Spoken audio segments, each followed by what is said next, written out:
The death of God is about the drying up of a horizon of meaning and of a whole form of human life. Where do we stand in the illusion it makes? What kind of space are we invited into? The material relations between people become social relations between things. When we look at toasters, corn, and TVs, we don't see... We still, to a large extent, live in the interregnum between worlds, if you will, or between paradigms. Not many people in the history of the world have faced that. Zero Squared is the Zero Books podcast. Richard D. Wolff is a professor of economics emeritus, University of Massachusetts, Amherst. He also taught economics at Yale and at the City College of the City of New York. He is a founder of the Association of Economic and Social Analysis and the host of the weekly radio and TV program Economic Update. Richard Wolff, Professor Richard Wolff, welcome to the Zero Books channel. Thank you, Douglas. Glad to be here. Yeah, now you have a new book that is just come out or is coming out. It's The Sickness. It's very long. It's called The Sickness is the System, When Capitalism Cannot Save Us from Pandemics or Itself. Right. And you've published this with an organization called Democracy at Work. That's right. Democracy at Work. And you can find out anything you might be interested in by simply going to the website democracyatwork.info, where the books, and because there are multiple books, not just that one, that's the most recent one, and all kinds of other materials of the sort that we produce and disseminate, all of that's available freely at the website. So what is Democracy at Work, and how did this particular book come together? Well, Democracy at Work and the book are the product of a small group of people that I have gathered around myself over the years, and that are committed to basically doing two things. Number one, offering a sustained criticism of capitalism. In other words, to look at the kinds of problems our society has, whether they be those kinds of problems exposed by the Me Too movement or the Black Lives Matter movement, or the terrible failure of coping with this pandemic, or what we saw in Texas a few weeks ago with the collapse of their electricity system and all of the suffering, the ecological issues. I could list them, but your audience knows what they are. I think you almost have listed them all, but maybe I'm being optimistic. Right. And our goal has always been not to repeat the criticisms of these particular issues, but to make a particular critical argument that the way to understand them, and thus the way to overcome them and solve them, requires that you see them as symptoms of a system, that they are not individual problems that are going to be fixed by some Band-Aid, by some new rule, by some new law, by some new politician. They run deeper than that. It's not even to find fault with the politicians, although we do that. That's not the focus. The focus is, let me use a metaphor. Your refrigerator keeps breaking down, and you call the refrigerator repair people, and they send someone. And the nice young man or woman that they send, after a while, takes you aside and says, look, yeah, I can fix it again, but you will be calling us 2 to 3 to 4 weeks from now, and you'll have us back here again. And it'll cost you a couple $100 each time that we come out here and fix the motor or adjust the condenser or whatever. It's time to get a new fridge. Yeah, it'll set you back more, but in the long run, it's the wiser move, even financially. That's our argument. Mm-hmm. Capitalism had a good run. It's been around for 300 or 400 years. It has some things it accomplished that no one will deny, but it is run out of gas. It's a system that now is really good for the top 5% of the people and really not good for pretty much everybody else. And that's why we're divided as a country. That's why we're having the problems we are. And fixing it, one more little adjustment here or there, won't do, just like with that refrigerator. So it's a systemic criticism. And the other half of what we do is to offer a solution. We do not want to be, raining on everybody's parade with a criticism if we don't have something to say. And the answer we offer is to say that the way to change the system so it doesn't work this way is to go to the root. And for us, the root is the enterprise, the workplace, the factory, the office, the store, where we produce the goods and services that are our economy. And the problem there, we argue, is clear. It is undemocratic. A very small group of people in every office, every factory, every store, the owner, if it's a corporation, the board of directors, usually 10 or 15 people, they make all the decisions. What to produce, what technology to use, where to carry out the production, and what to do with whatever profits the enterprise generates. That tiny people does that for themselves, which should surprise nobody. The mass of us, the employees, the vast majority, have to live with the consequences of the decisions we are excluded from making. And the people making the decisions are not accountable to us. The workers have nothing to say about who the boss is. It goes the other way. The boss hires and fires you. You don't hire and fire the boss. And so our argument is simple. Let's democratize the enterprise. In a country that celebrates itself as being, quote unquote, democratic, it is bizarre that from the beginning, the enterprise, the workplace, has been excluded. When you cross the threshold into your job, you give up your democratic rights. You allow other people to tell you what to do, how to do it, when to do it, where to do it. And at the end of the day, you leave behind what you helped to produce and you go home to rest and recuperate so you can do it all again tomorrow. And for us, this non-democratic workplace is the problem. And to democratize it is the solution. One last point. Okay. If all the work, just to illustrate, if all the workers in every workplace, one person, one vote, what we do in the communities where we reside, where we live, where our homes are, if we did that at the workplace, and do remember that the workplace is where we spend most of our adult lives, 5 out of the 7 days, the best hours of the day, we are mostly at work. So it's not a minor matter how you organize work. And if it were democratized, if we did have one person, one vote, here's what would happen. We would distribute the income each of us gets from our work in a way that was equitable. Some would be paid more. Maybe they worked harder. Maybe they worked in conditions that were difficult. Maybe they spent a longer time acquiring certain skills. Who knows? But what we would not do is give a handful of people billions of dollars while the rest of us can't send our kids to college. That wouldn't happen. No democratic community ever did or would do that kind of thing.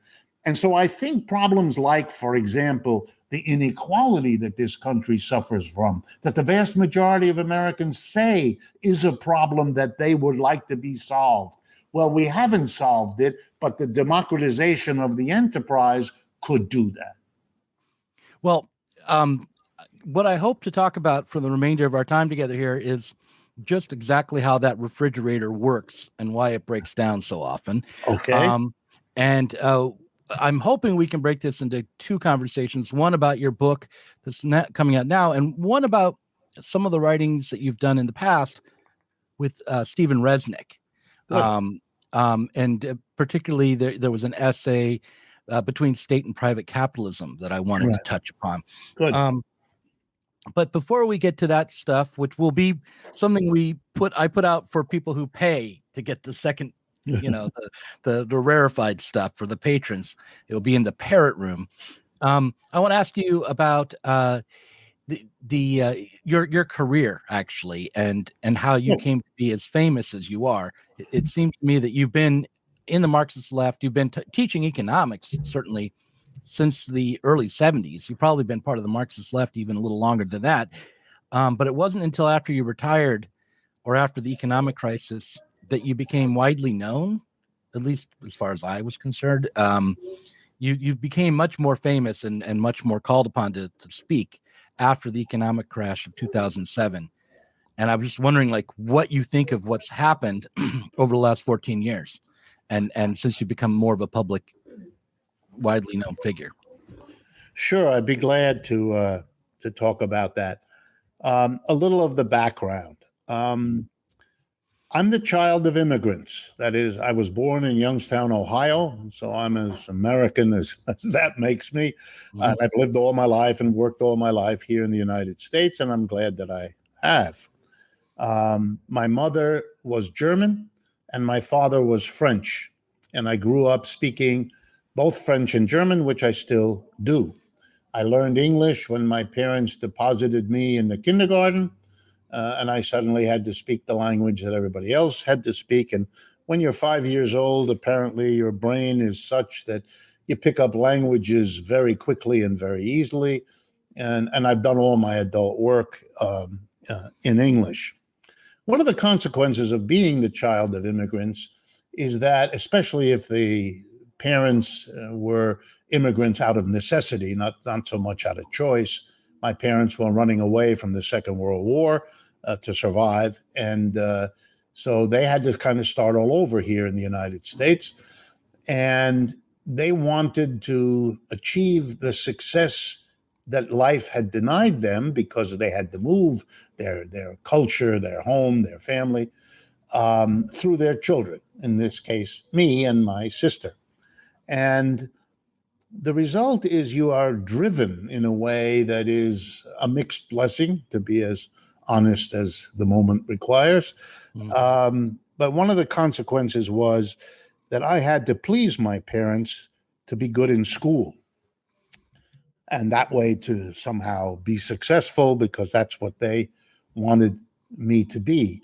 As much for me, but even more, I think, for them.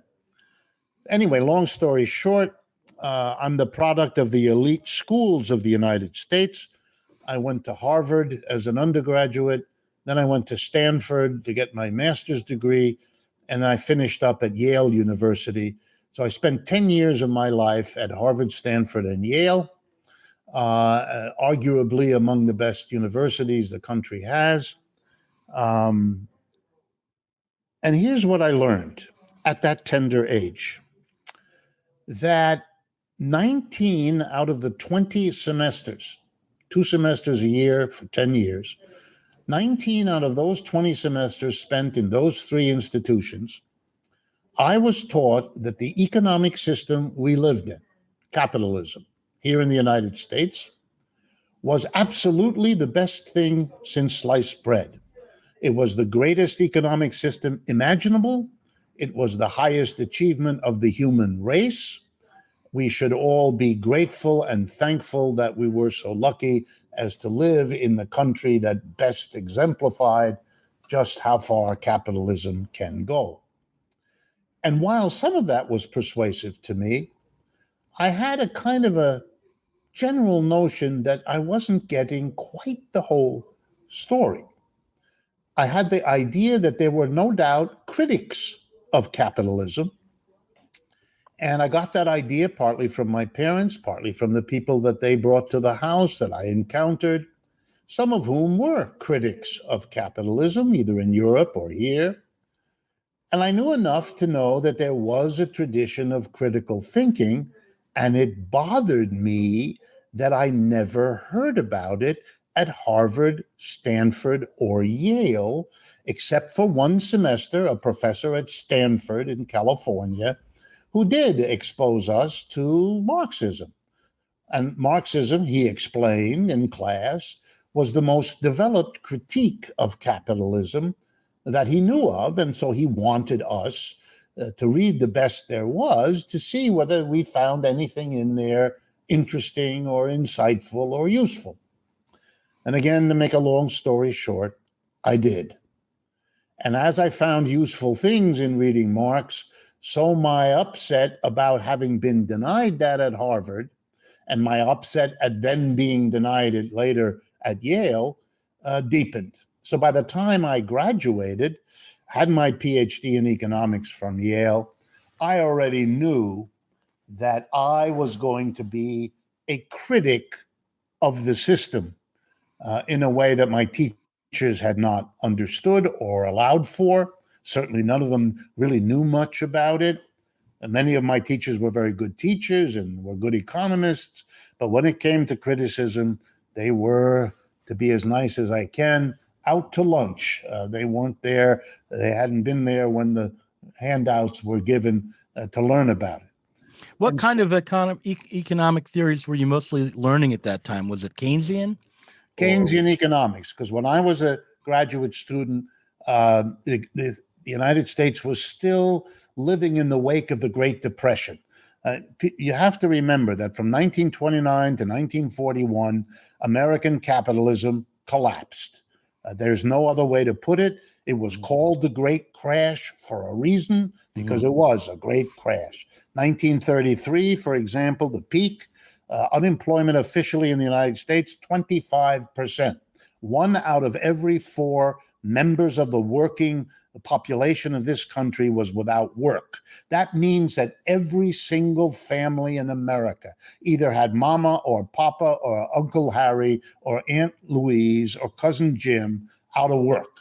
And there was then no unemployment insurance for most of that time, so they had to lean on the rest of the family at a time when the jobs of the rest of the family were also in trouble and their incomes were in trouble. It was a time of terrible suffering for a population that had not been prepared for this, had been told that capitalism is an upward and onward growth engine. Yeah, very nice story, but it wasn't in the 1930s. And as 29 became 30 and 31 and 32 and 33, it didn't go away. And it didn't go away for the entire 12 years from 1929 to 1941. And it was really only World War II that put everybody back to work. It took half the unemployed and put them in the military, and the other half producing the uniforms, guns, and bullets that the military used. This kind of a situation produced in this country a notion that the government has to come in and save private capitalism from itself. And my professors taught us how, why, when, and where the government needs to step in, not as a criticism of capitalism, but to preserve capitalism, to save it, to make it work better than it did if you didn't have the government step in, because if the government didn't step in, it would collapse. By the way, that's what the last year and a half has retaught the American people. When that pandemic hit, this system didn't work. We have 4% of the world's population in the United States and 20% of the world's dead people from COVID-19.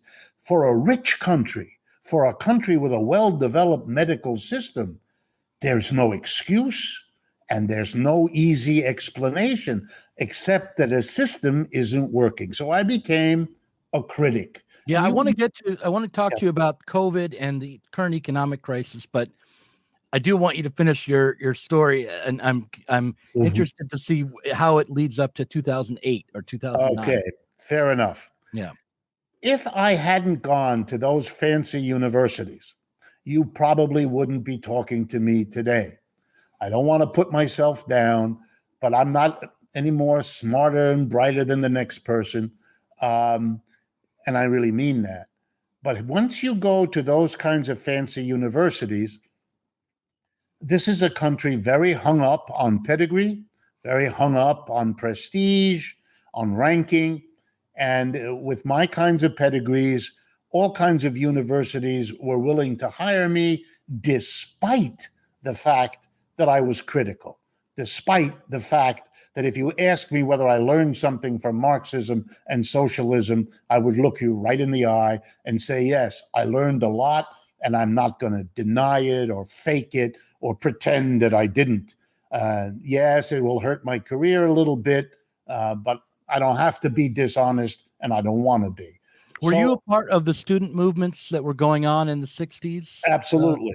Absolutely, yeah. Including something that set up the Union for Radical Political Economics, which was a kind of alternative to the American Economic Association, which is the official kind of association that economists, particularly in universities and colleges, join.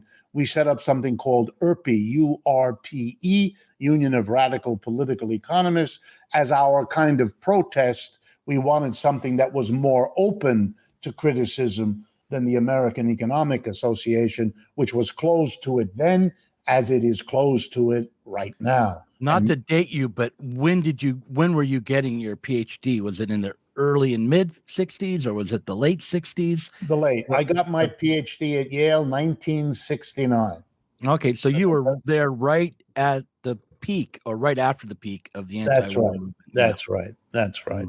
And I don't mind telling you, when I finished at Yale, my first job offer, you'll laugh, my first job offer was at Johns Hopkins University, which is another Ivy League school in Baltimore. And then I got a job offer from the International Monetary Fund and from the Exxon Corporation, all of which offered me loads of prestige and loads of money. Yeah. And I turned. They didn't mind that you were a Marxist at all, or that you had been a student radical? No, they could care less. I don't know.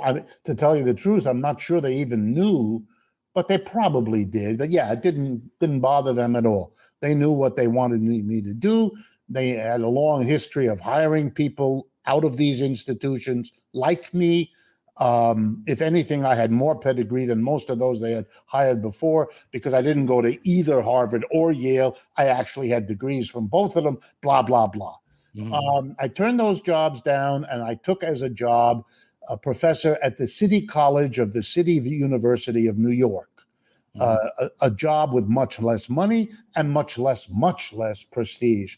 And I did it because in those years, they had for the first time something called open admissions. And what the City University did was to say, any student who has a B average in high school, B or better, will be allowed to come to the university. If you can't make the grade and pass the courses, that's a different matter. But in terms of entrance to the university, you're in. And I thought that was a democratic opening of the university. I loved it. It meant that Black and brown and Hispanic and Chinese, all the many minorities that make up the city of New York, or a large part of it, would have an opportunity they had not had before. In those days, by the way, City University of New York was free. It had been free for 100 years. A good university, now opening itself with no cost. I loved it. I wanted to be a part of it. So you could see I'm launched there on a critical perspective. I then got hired at the University of Massachusetts, which is where Harvard is located. You may remember. They love to hire people who went to Harvard. It's a habit in Massachusetts. If I didn't have those pedigrees, I don't think these jobs would have come my way. And I think that that's been true right to this present. If you have the pedigree, then they will hire you, even if they're a little nervous about where your brain is taking you in terms of your critical perspective. And then when we come up to 2008, the conditions I had at the University of Massachusetts, where I was a very long time, from 1973 to 2008, a long time, 35 years, when the conditions there changed at the University of Massachusetts, so that my critical approach was being limited, hemmed in a way it had not for 35 years, I decided that I wanted the freedom to do the kinds of teaching and writing that I'm able to do, and that this was not a good atmosphere for me. So I retired even though I'm healthy and it had nothing to do with age. I retired. The New School University in New York City very kindly invited me to teach there on a part-time visiting professor basis. So that would give me more time to do the kind of writing. Choosing 2008, which I did for personal reasons, coincidentally opened me up to be a non-academic just as the capitalist crash of 2008 came down on the United States, creating an interest in a critical understanding. People were suffering, as you may remember, the so-called subprime mortgage crash of the second half of 2008 was a real shocker to Americans who had once again been led to believe that capitalism doesn't break down. Well, it did, as it does periodically anyway, and always has. But here it was, and suddenly people began to look around for who could explain the breakdown. What you had was an economics profession which were cheerleaders for this system. And so it wasn't easy to find people who had an explanation for breakdown, for a critical look. And suddenly the appetite was there. And I benefited from being one of the few people around who could satisfy that particular appetite. And it's been upward and onward ever since. My first radio show was in 2011, and in March. So this marks literally my 10th anniversary. And it's now not just a radio show in New York City, which is how it began. The program is broadcast on over 100 radio stations across the country. It is carried as a television program on a half a dozen networks and goes to over 50 million households. So, I mean, it has come a long way, but that's not because of me. That's because this country has changed and the audience and the interest is exploding. And I'm simply a little leaf carried along by that very big river. Yeah. I started podcasting in 2009, I was working at a call center and got an iPod for the first time. And I started podcasting around that time.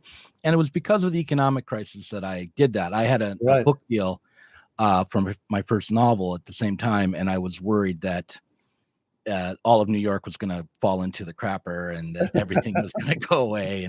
And so I started podcasting and I started interviewing economists of different stripes to figure out what was going on, and quickly decided I wanted to talk to Marxists and started reading Marx around that time. And I was already 38 years old. I mean, I was an anarchist type before, I would read like Z Magazine, and I was a fan of Noam Chomsky, but I hadn't ever really cracked Marx. And so I started reading Marx around that time, got involved with a Marxist sect around that time.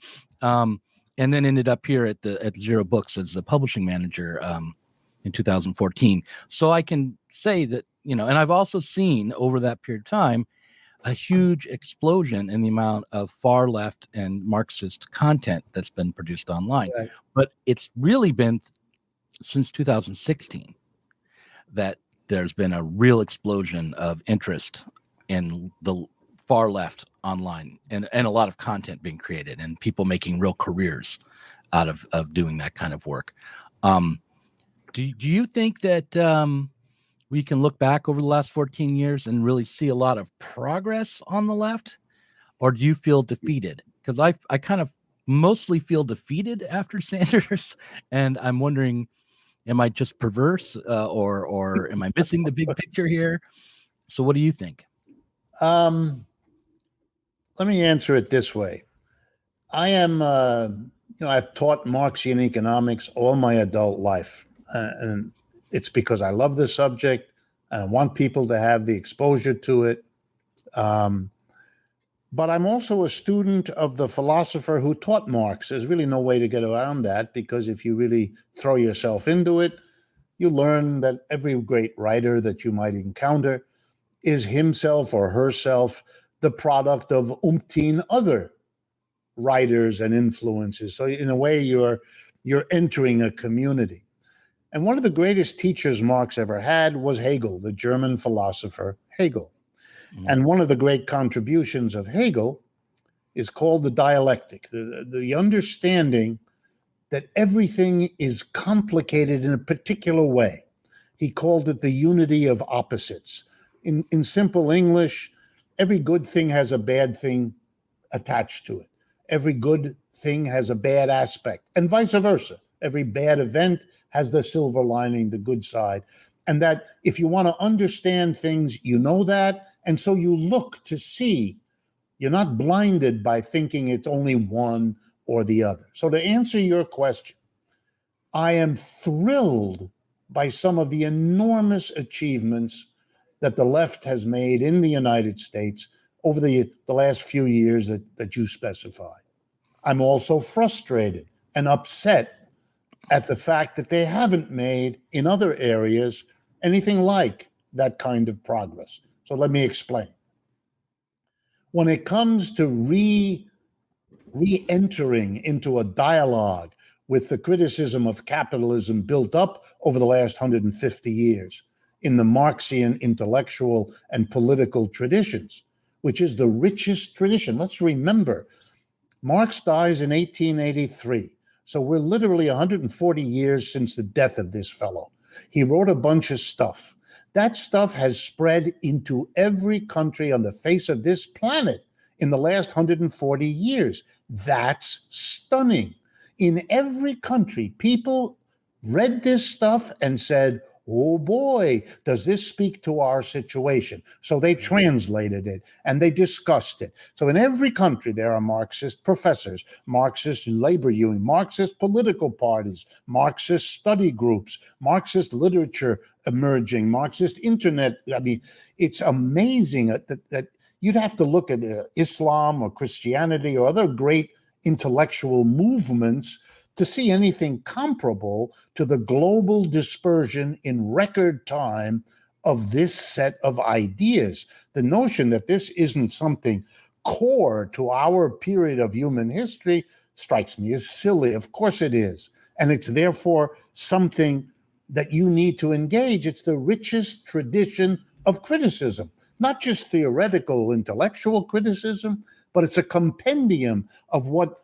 Marxist-inspired activists have done literally in every country, one way or another, political action, revolutionary action, all of it.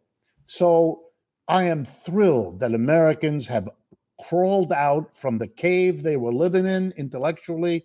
The Cold War did this number on the country after 45, that not only were you to be against the Soviet Union, our erstwhile ally in World War II, but you were supposed to take this criticism or hostility of the Soviet Union to such a point that you wouldn't read the books, that you wouldn't scour the literature for whatever it might teach you.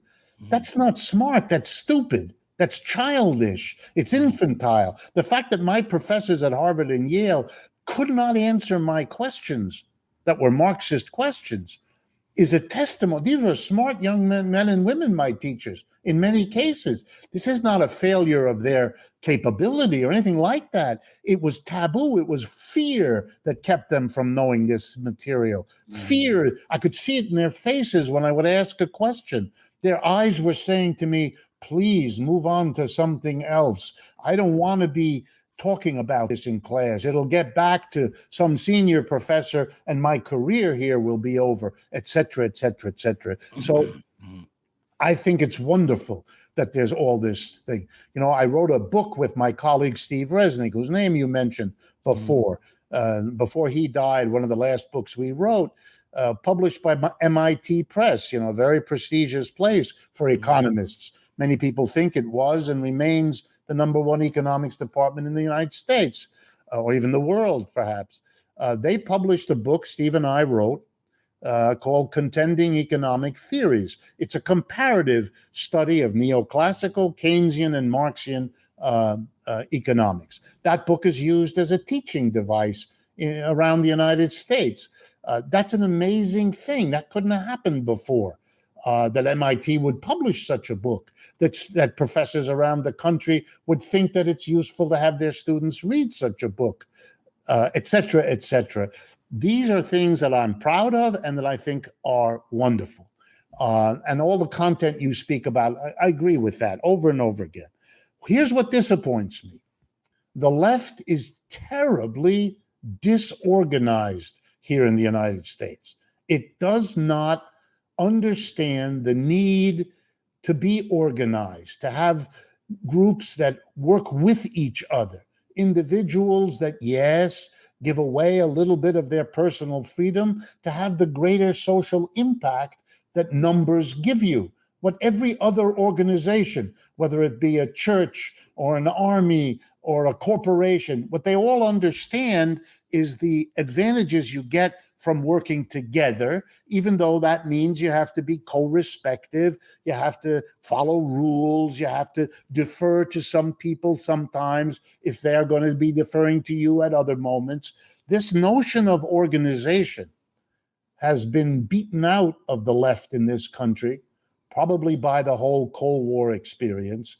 And so we are politically backward. We are disorganized. And the social impact of the left, even as it grows, even as it becomes more educated and sophisticated in its understanding, is hampered, is hamstrung by its failure to understand organization and the need for it. And I don't mean organization in some caricatured, a notion of dictatorial leadership and all. I understand the anarchist critique that you have to understand the need for spontaneity and you have to understand the need for individual discretion and freedom. I respect all of that, but I don't see that as an either or.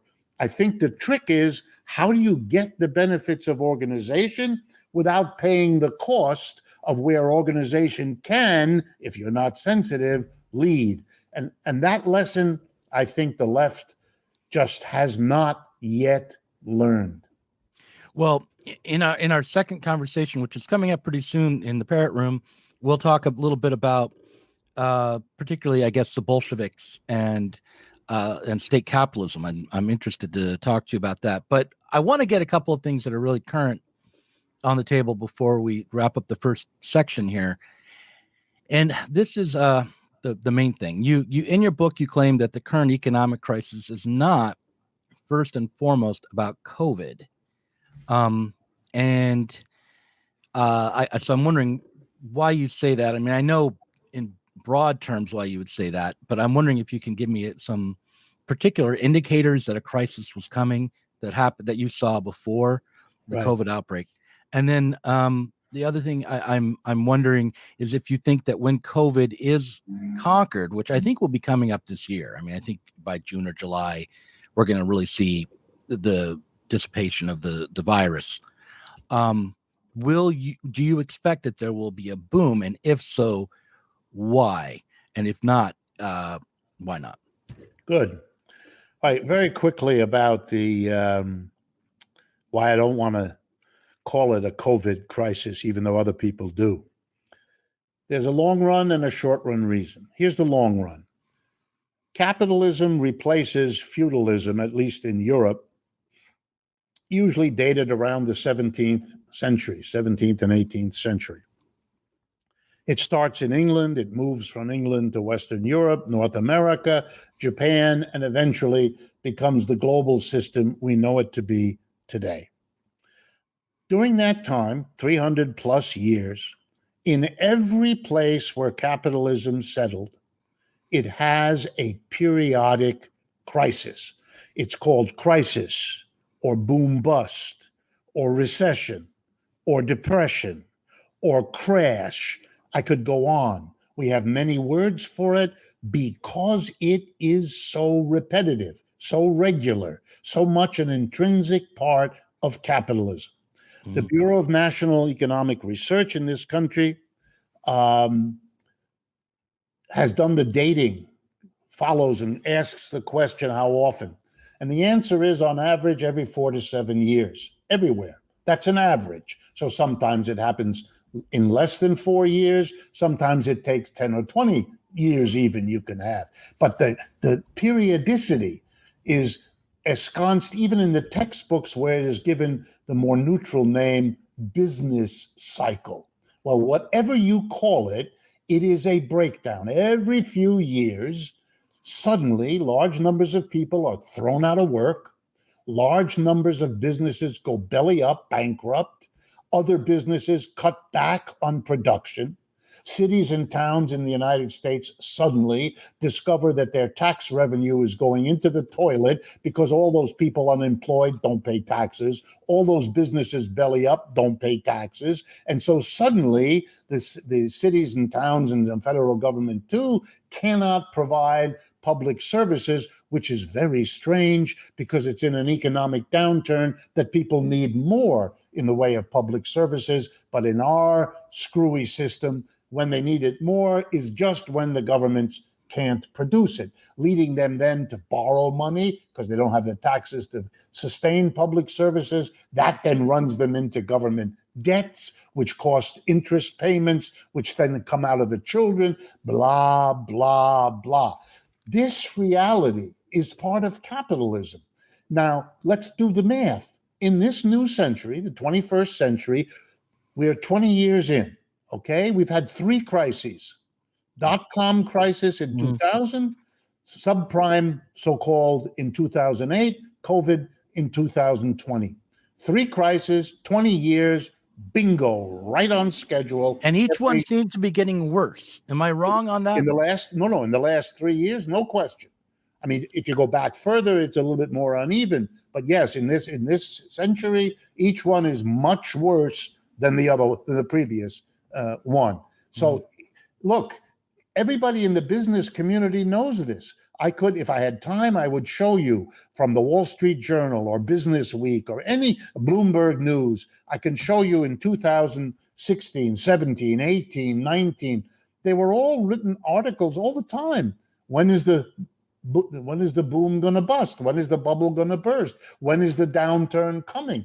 They all know this, what I've just mentioned to you. They knew it was coming. The only thing you didn't know was exactly when. Nobody can make that kind of prediction. Oh, you didn't know what the trigger would be. Have you seen The Big Short? Yes. Movie, The Big Short. Yeah. So in that movie, there were guys, in finance that thought they could see, like exactly where things were going on. There's a guy who became famous. He was played by Batman in the movie for knowing that the mortgage crisis was coming. What kinds of things were people concerned about before COVID that were indicators to them that there was a crisis coming? Oh, there were several.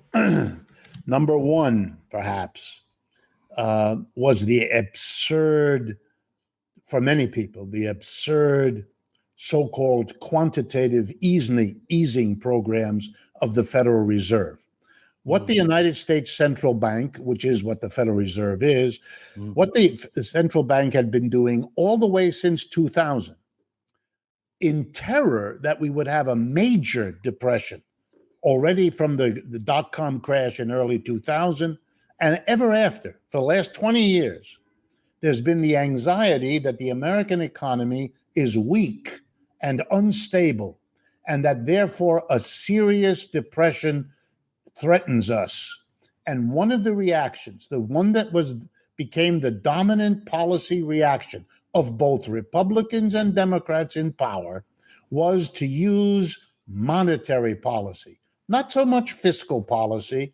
That was used short term, immediately after 2000, immediately in 2008 and 9, and again now a little bit.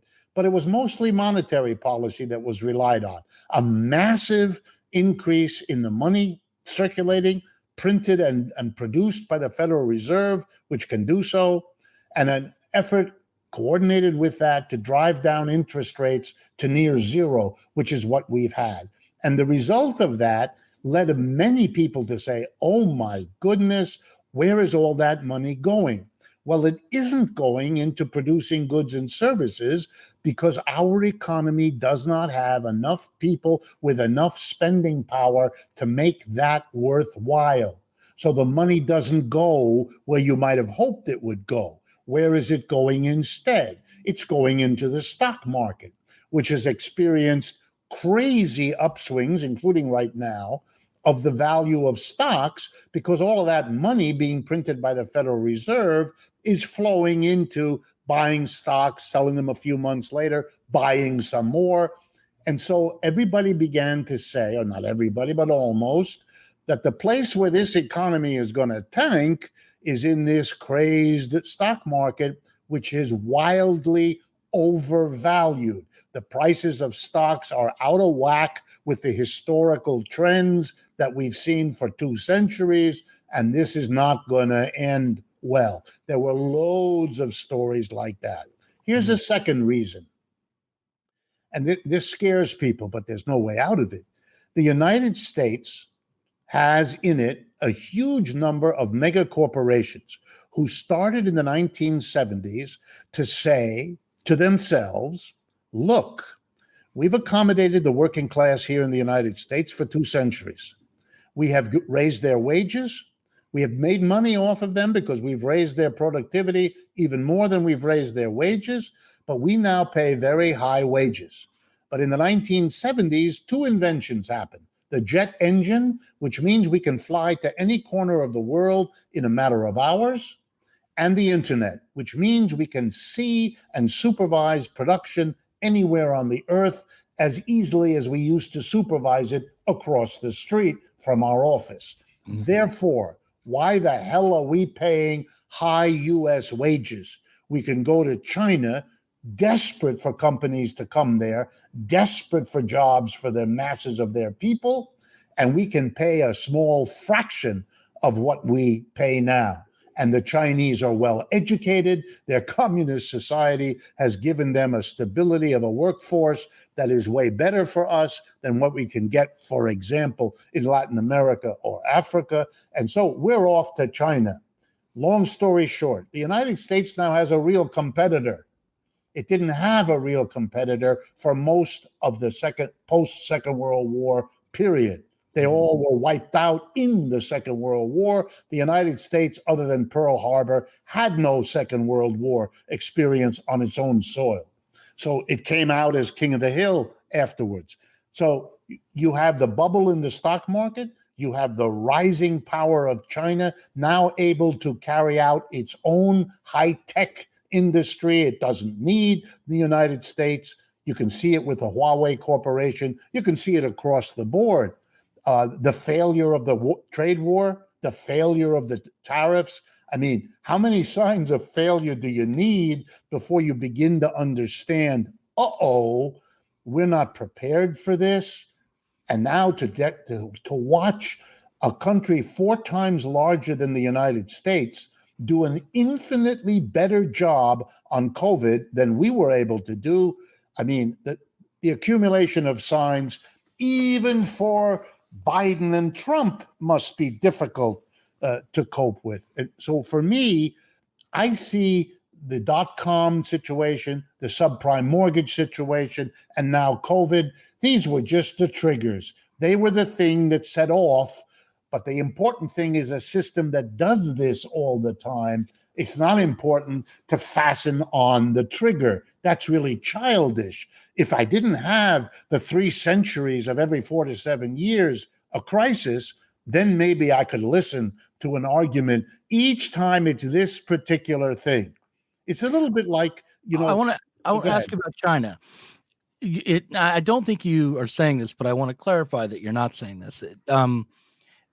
You said that China, as a communist country, was a lot more stable than the United States, and then you said they were a competitor to the United States. And while we were vulnerable to the cycles of crisis, you didn't say this, but you might infer that China is not.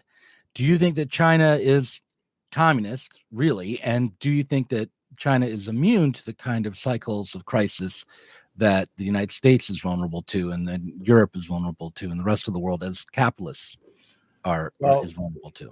The easiest part to answer is the last part first. No, the Chinese are not immune. They can't be. The Chinese decided 40 years ago to hitch their economic development program to the world economy, to become an enormously important exporter of all kinds of products. The minute you make that decision, fateful decision, you are going to be caught up in the cycles of global capitalism, whether you want to or not.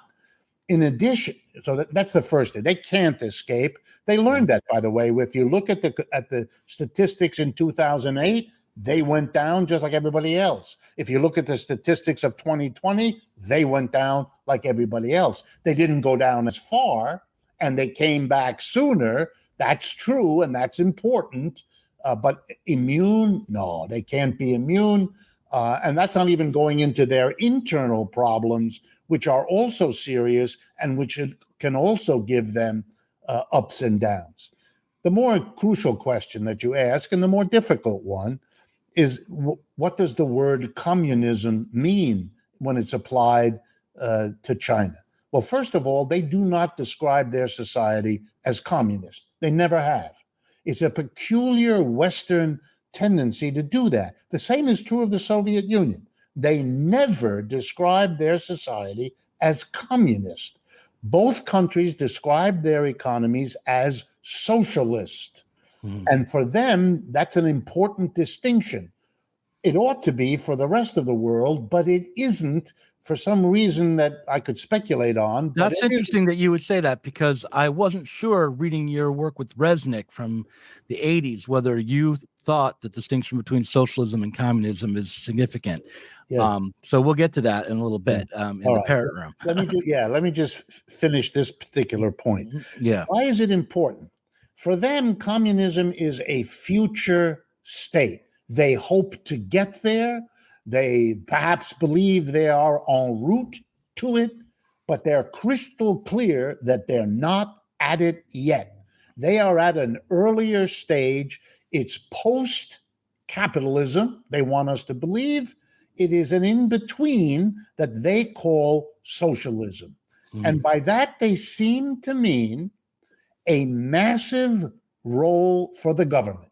The government regulates private enterprise on the one hand, and the government substitutes or replaces private enterprise on the other. Countries vary into the proportion of those two. So if you go to Scandinavia, it's more socialism regulating private enterprise. If you go to the Soviet Union, it's kind of the other end of the spectrum. It's more government replacing private enterprise. But socialism is a mixture. If you know much about China, you'll know that they have gone much further than the Soviet Union ever did in allowing, in supporting, in financing private capitalist enterprises, particularly over the last 30 years, so that their economy is very much a mixture of private capitalist enterprises and state-owned and operated enterprises. So is it communist? No. Is it socialist? Well, in the way I've just described it, yes. Do I find this a meaningful difference? And my answer is no. And let me explain. Okay. It depends on what you mean, of course, by capitalist and socialist. If what you mean is the importance of the government, then I get it. Then I understand what they mean. They call themselves socialist because clearly they give a role to the government that is greater than what you find in countries like the United Kingdom or the United States, where the role of the government is less and the role of the private sector more. I get that. I understand. But for me, I don't find that persuasive or useful. I have a different definition, and I'll give it to you and then I'll justify it. First, I give it to you. For me, the word capitalist is a description of how the production of goods and services is organized. I make distinctions, which many people do, between capitalism, feudalism, the system that preceded it in Europe, slavery, the system that preceded feudalism in Europe, and these are systems that have also existed elsewhere around the world. And these systems are distinguished one from the other by how they organize production. In the case of slavery, it's organized such that a minority, the masters, own the majority, the slaves. The slaves do the bulk of the work. The masters have all the power and accumulate the wealth. Then we go to feudalism. It is different because the people who run the society, still a minority, do not own the rest of the people. That's slavery. In feudalism, you have lords, a tiny minority, and the mass of people who do the work, they were called serfs. And the relationship of lord to serf is religiously sanctioned, is a kind of swearing of mutual obligation and responsibility. Slaves did not swear anything to the lord, to the master. That wasn't relevant. Then we come to capitalism. Capitalism doesn't have slavery. Nobody owns anybody. And capitalism doesn't have workers swearing to be loyal or swearing to bear response. None of that. Instead, we have, again, a tiny minority. They're called employers. And a vast majority. They're called employees. And the relationship between them is a legal contract. I will give you X 40 hours a week of my brains and my muscles, and you will give me on Friday afternoon on my way home an envelope with my pay.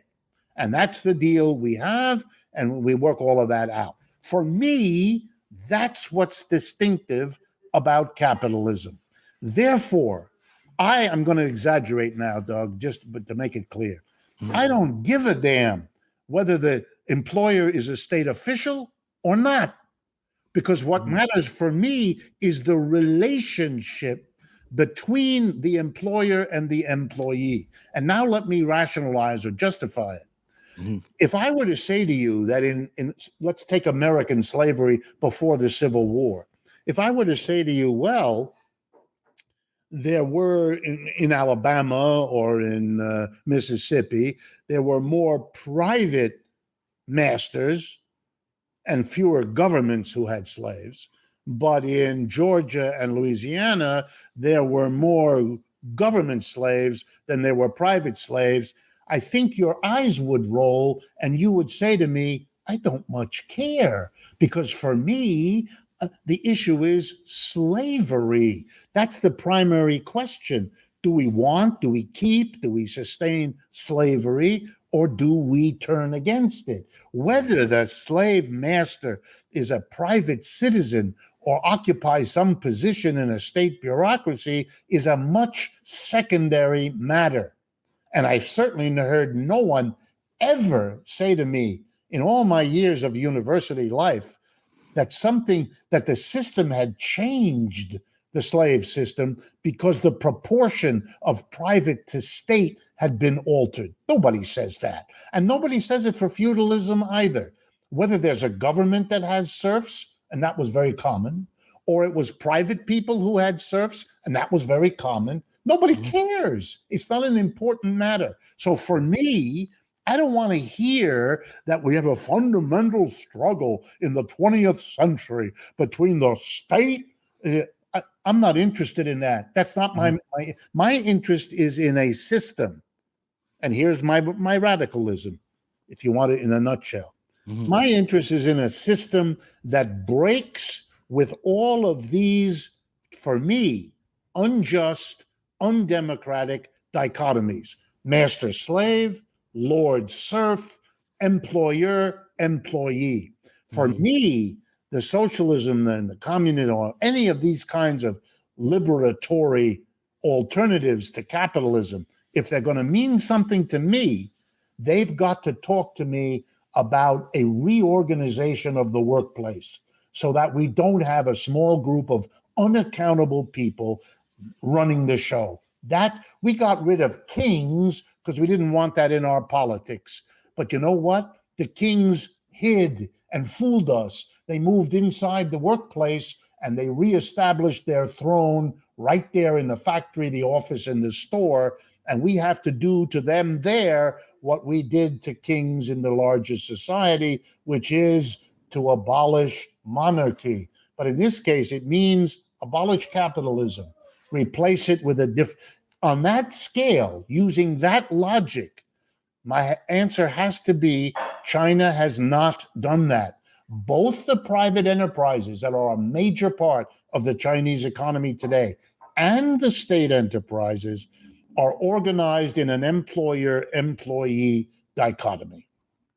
Well, listen, Professor Wolff, I think this is where we're going to end the first half of our conversation. I hope you can stick around for a little while longer. What I'm going to do is, I do want you to say the name of your book again and tell people when it's on sale or if it's already available. Yep. Tell me the name of your book again. Okay, here we go. It's a bit of a long title. It's called The Sickness is the System: When Capitalism Cannot Save Us from Pandemics or Itself. It was published by the organization I work with, Democracy at Work. And the easiest way to acquire it is simply to go to the website democracyatwork, all one word, .info. democracyatwork.info. You can order the book there. It's available both in print and also as an ebook. You can order it either way, whichever is more convenient to you. But it'll be an introduction to all these issues that Doug and I have been discussing over the last little while. Great. And I'm going to go and refill my coffee cup. And then in about 5 to 10 minutes, I'll send you another link. We'll start, I think, the second half of this and maybe go for 40 minutes or so, because I know you're busy. But hopefully we'll go for as long as we need to. But we'll start with the question around the New Deal and how we should understand the New Deal. And actually, I'm going to ask you the question, but not let you answer it. But in Christopher Lasch's book, in your book, you say that the 1930s were a time where the workers unified and they struggled and they really made a lot of advances. And the struggle for socialism was really strong in that point in American history. In Christopher Lasch's book, The Agony of the American Left, he says that around 1919, the American socialists had already been split and were in total disarray, were devastated. And so I want to start there. Good. When we come back.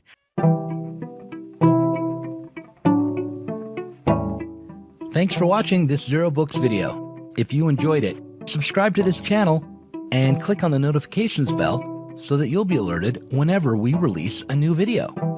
You should also consider supporting us on Patreon. Our patrons get access to our Inside Zero Books podcast every week and can get access to the Zero Books Book Club and help us to continue making online content from the left.